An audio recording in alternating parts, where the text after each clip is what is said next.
Continue. Naputo yung video natin kanina. Paano nga basahin kapag ganyan? Kanina ay sinulat ko ay ganyan. Paano basahin? Tisaya.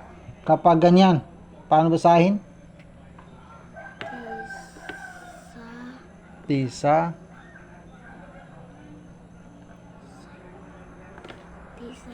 Ano na? Ilasin ka, ko man kasi hindi ko kasabutan. Ilasin ka kumaman. Tisay. Ito ba? Ito ba? Ni. Ta. Na ganyan. Paano basahin? Dalawang ta. At saka ya. Ganyan. Paano basahin? Tatayo. Paano kung ganyan ang gamitin ko? Paano basahin? Tatay.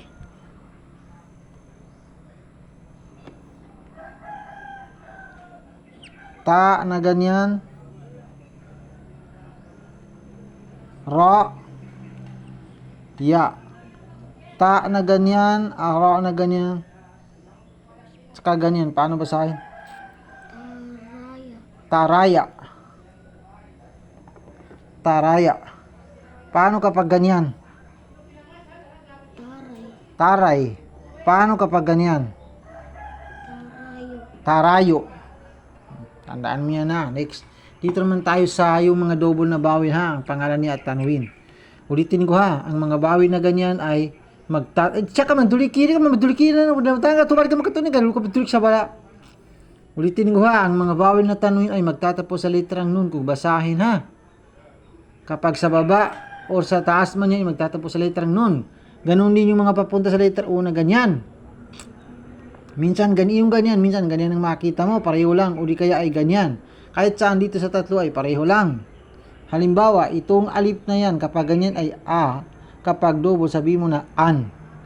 Kahit saan sa letra nalalagay ang bawin na ganyan ha. Kapag dito naman sa baba ay i, kapag double ay in.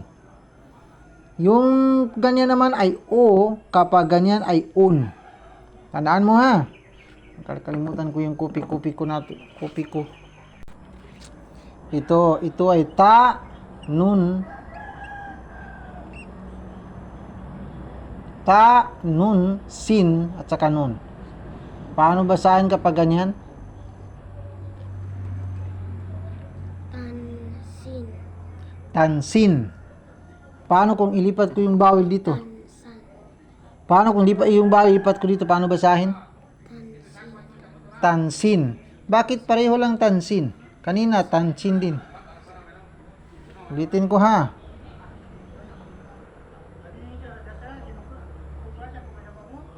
Ta, nun. Itong isa ay ganyan ang bawil niya. Paano basahin yung ganyan? Tansan. Yung ganyan. Pansin. Pansinin mo, gamitin mo yung bulayat mo ba? Itutok mo yung bulayat mo dito, hindi pataka-pataka ka lang na tansin. Kaya nga, tingnan mo kung saan nalalagay ang bawal, sa taas o sa baba.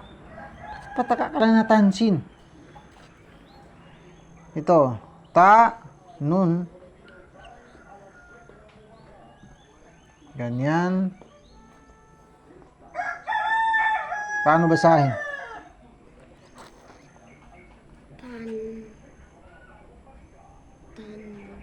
Tan.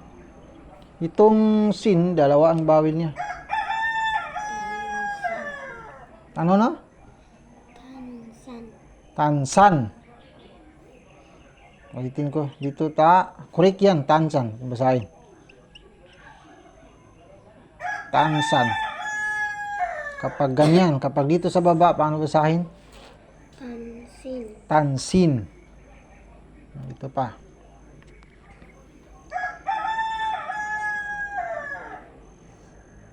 Ito ay kaf.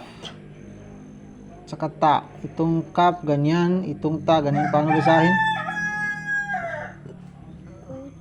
Kuto. Paano kung ganyan? Gawin kong double yung bawin niya. Paano basahin?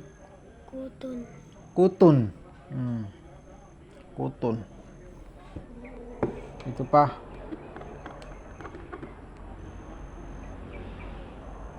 Itong alip na ganyan, paano basahin?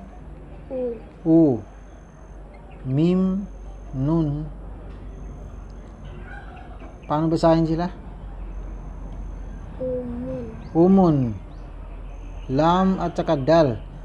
Ganyan, paano basahin? Umun, lad. Ito ay dal, hindi ito ra. Umun, lad. Umunlad. Ito.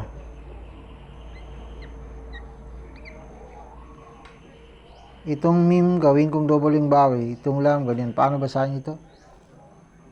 Umun, lad. Umunlad. Correct. Paano nga basahin ulit ito? Umun, lad. Umunlad.